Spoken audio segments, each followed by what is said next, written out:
दोस्तों, प्राकृतिक के नियमों से मनुष्य के साथ साथ भगवान भी बंधे हुए हैं और उन्हें भी इसका पालन करना होता है। इसलिए भगवान ने जब भी इस धरती लोक पर मनुष्य रूप में जन्म लिया, तब उन्हें भी अपने इस शरीर का त्याग करना पड़ा। दोस्तों, ठीक इसी प्रकार इस प्राकृतिक और ईश्वर की तरफ से हर एक मनुष्य को एक निर्धारित आयु मिली है। यदि किसी कारणवश उस आयु से पहले व्यक्ति की आत्महत्या या फिर हत्या या किसी दुर्घटना के कारण मौत हो जाती है, तो उसे हम सभी अकाल मृत्यु कहते हैं। दोस्तों, इन सभी में आत्महत्या सबसे बड़ा कारण होता है। दोस्तों, वीडियो को शुरू करने से पहले मेरा आप सभी से एक छोटा सा सवाल है। बस आपको ये बताना है कि व्यक्ति आत्महत्या करने के बाद अपने सभी दुखों से छुटकारा पाकर सुखी हो जाता है या फिर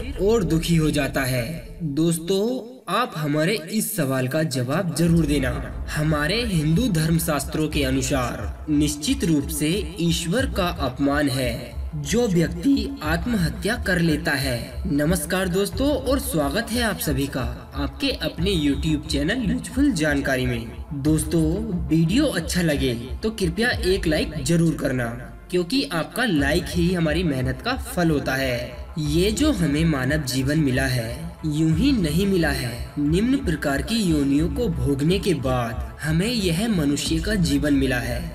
दोस्तों, लेकिन फिर भी कुछ लोग ऐसे होते हैं कि उनके निजी जीवन में आने वाले दुख दर्दों से हार मानकर आत्महत्या कर लेते हैं, और वह व्यक्ति शायद यह नहीं जानते कि आत्महत्या करना ईश्वर का अपमान है, और वह मृत्यु के उपरांत भूत प्रेत पिशाच बनकर अनिश्चित काल के लिए भटकता रहता है। उसे उस दौरान अनेक प्रकार की कठिनाइयों को सहना पड़ता है। पीड़ा और पछतावा ही उसके प्रेत जीवन का प्रसंग बन जाता है, और ऐसा माना जाता है कि जो व्यक्ति आत्महत्या कर लेता है उसकी आत्मा हमारे बीच ही भटकती रहती है। ना उसे स्वर्ग जाने का रास्ता मिलता है और ना ही उसे नर्क जाने का रास्ता मिलता है, और ना ही वह पुनः जीवन में आ पाता है। वह आत्मा अधर में ही लटक जाती है। वैसे आत्मा को उसकी मंजिल तब तक नहीं मिलती है जब तक कि प्राकृतिक और ईश्वर के द्वारा दी गई आयु पूरी नहीं हो जाती है। इसलिए दोस्तों, आत्महत्या करने के बाद जो जीवन मिलता है वह अत्यंत ही कष्टदायी होता है। फिर भी ना जाने कितने लोग आत्महत्या करते रहते हैं। जिन व्यक्तियों की मृत्यु प्राकृतिक कारणों से होती है, उन लोगों की आत्मा भटकती नहीं है और नियमों के अनुसार उसके जीवन के सारे चरण पूरे हो जाते हैं। लेकिन जिन लोगों की मृत्यु या फिर किसी दुर्घटना के कारण होती है, वह चक्र को पूरा न कर पाने के कारण अधर्म में ही लटक जाती है।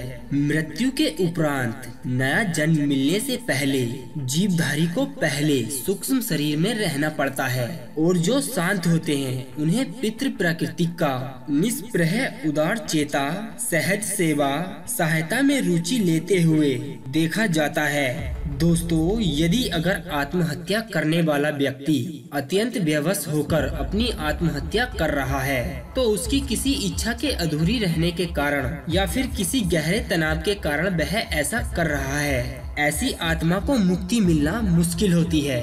हम आपको बता दें कि मुक्ति का अर्थ होता है या तो आत्मा को नया शरीर मिल जाए या फिर मोक्ष की प्राप्ति हो जाए। जो व्यक्ति अपने निम्न प्रकार की इच्छाओं को लेके मरता है, तो वह निश्चित ही प्रेत योनि में भटकता रहता है। ऐसे व्यक्तियों की आत्माओं को मुक्ति दिलाने के लिए श्राद्ध या तर्पण किया जाता है। जो लोग अपने सज्जनों का तर्पण नहीं करते हैं, वे उन अतिरिक्त आत्माओं के द्वारा परेशान होते हैं। आत्महत्या के बाद भी मिलता है नया जीवन।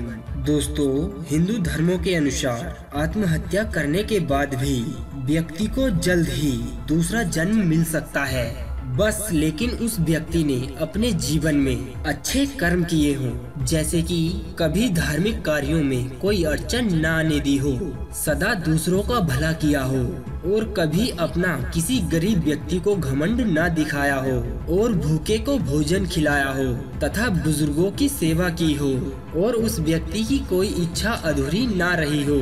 ऐसी शांत आत्मा ही जल्द ही नया शरीर धारण कर लेती है। हालांकि उसे अपनी देह की उम्र का समय सूक्ष्म शरीर के रूप में ही रहकर व्यतीत करना होता है। लेकिन यहाँ यह स्पष्ट कर देना जरूरी है कि ऐसे व्यक्ति को मोक्ष नहीं मिलता है। मोक्ष तो जन्म और मरण से दूर होकर अपने आनंद स्वरूप में स्थिर होकर मिलता है। दोस्तों, आत्महत्या करने का अर्थ यही है कि आप अभी मानसिक रूप से परिपक्व नहीं हैं। दोस्तों, गरुड़ पुराण में मृत्यु के बारे में और भी कई रहस्यों के बारे में बताया गया है। यदि अगर आपको हमारा यह वीडियो पसंद आया है तो कृपया आप हमारे इस वीडियो को लाइक कर दें तथा अपने दोस्तों के साथ शेयर कर दें। और आपका इस वीडियो के बारे में कोई सवाल हो या फिर सुझाव हो तो कृपया आप हमें कमेंट के माध्यम से जरूर बताना। हम आपके सवाल का जवाब जरूर देंगे। अब दीजिए हमें इजाजत, ताकि हम आप सभी के लिए एक और ऐसी ही अनसुनी व रोचक जानकारी को ढूंढकर ला सके।